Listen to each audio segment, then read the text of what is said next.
দীর্ঘদিন যাবৎ ধরে কাকরাবনে রাজনৈতিক সংঘর্ষের কোনো সমস্যা ছিল না। বিরোধীরা তাদের মিছিল এবং মিটিং সর্বত্র সুন্দরভাবেই চালাচ্ছিল। কিন্তু সোমবার দুপুরে রাজনৈতিক সংঘর্ষে হঠাৎ করে উত্তপ্ত হয়ে ওঠে কাকরাবন বিধানসভা কেন্দ্র। বর্তমানে এই বিধানসভা কেন্দ্রটি রয়েছে শাসক দল বিজেপির কাছে। কিন্তু প্রশ্ন উঠছে, রবিবার দুপুরে ত্রিপুরা সর্বভারতীয় বিজেপি সভাপতি জেপি নাড্ডা সভা করে গিয়েছে আগরতলা আস্তাবল ময়দানে।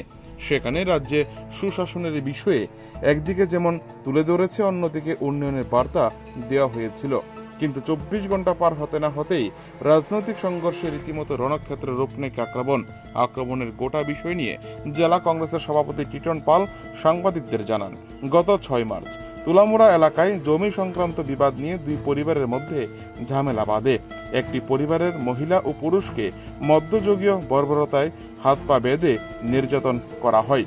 এই ঘটনায় আক্রান্ত পরিবারের পক্ষ থেকে থানায় মামলা দায়ের করা হয়।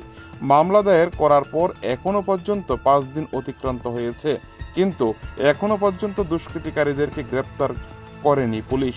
এ নিয়ে 33 কাকরাবন ব্লক কংগ্রেসের উদ্যোগে কাকরাবন থানায় ছুটে যান জেলা কংগ্রেসের সভাপতি টিটন পাল। গোটা বিষয় নিয়ে কাকরাবন থানার ওসি রাজীব ভৌমিকের কাছে ডেপুটেশনে মিলিত হয়। কংগ্রেসের জেলা সভাপতি অভিযোগ করেন, ডেপুটেশন চলাকালীন সময় হঠাৎ করে শাসক দল বিজেপির মণ্ডল সভাপতি ওসির কক্ষে প্রবেশ করে বাক বিতণ্ডায় জড়িয়ে পড়ে। ব্যাপক উত্তপ্ত হয় ওসির কক্ষ। পরে হঠাৎ করে কংগ্রেসের বিভিন্ন প্রতিনিধি ও কর্মী সমর্থকদের গাড়ি ব্যাপকভাবে ভাঙচুর চালানো হয়। আক্রান্ত হন বেশ কয়েকজন কংগ্রেস কর্মী।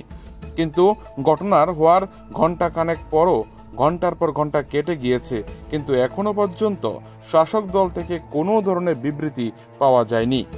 যেভাবে রাজনৈতিক সংঘর্ষ এদিন ঘটে গিয়েছে কাকরাবনে, তাতে করে একটা সময় কাকরাবন থানার ওসি রাজীব ভৌমিক সমস্ত কংগ্রেস কর্মী এবং জেলা কংগ্রেসের সভাপতি টিটন পালকে নিরাপত্তা বলের মধ্য দিয়ে উদয়পুর জেলা কংগ্রেসের অফিসে নিয়ে আসে।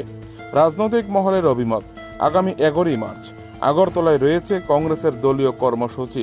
সেখানে কেন্দ্রীয় নেতৃত্ব দলীয় কর্মসূচিতে অংশ নেবেন। তা ঠিক 24 ঘন্টা আগে এই ধরনের রাজনৈতিক সংঘর্ষ রীতিমতো কংগ্রেসের হাতে একটা নতুন জ্বলন্ত ইস্যু তুলে দিয়েছে বলে মনে করছে রাজনৈতিক মহলের বিশেষজ্ঞরা। কাকরাবন থেকে নিজস্ব প্রতিনিধি রিপোর্ট, টিভি 100 বাংলা। ঘটনা হচ্ছে গত 6 তারিখ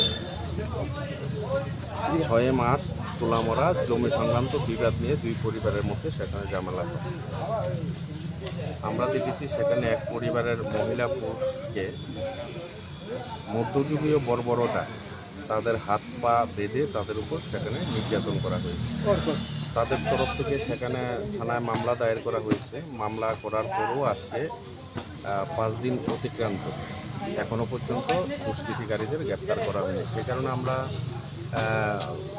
33 কাকরাবন ব্লক কংগ্রেসের উদ্যোগে আজকে আমরা কাকরাবন থানায় আমরা গিয়েছিলাম। সেখানে আমরা বিক্ষোভ দেখিয়েছি এবং থানার ওসির সাথে আমাদের ডেপুটেশন চলছিল, কথাবার্তা চলছিল। ঠিক সেই সময় কাকরাবন ব্লক মণ্ডল সভাপতি বিশ্বজিৎ বাবু সেই থানার ওসি রুমে গিয়ে সেখানে আমাদের সাথে সেখানে কথা কাটাকাটি হয়। আমরা কেন এসেছি, কেন বিজেপির বিরুদ্ধে সেখানে স্লোগান দিলাম।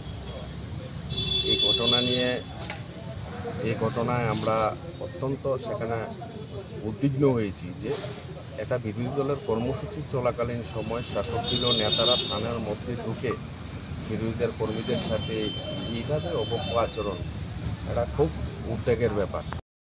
না, ঘটনাটা অফিস কক্ষে হয়নি। আমরা যখন ডেপুটেশন চলছিলাম তখন সেখানে মণ্ডল সভাপতি গিয়েছেন ওনার পক্ষে। এটা খুব দুর্ভাগ্যজনক, কারণ যেখানে একটা বিরোধী দলের নেতৃত্বদের সাথে ওসি সাহেবের ডেপুটেশন চলছে, সে জায়গায় হুট করে একজন মণ্ডল সভাপতির সেখানে প্রবেশ, এটা খুব দুর্ভাগ্যজনক, খুব উদ্বেগের।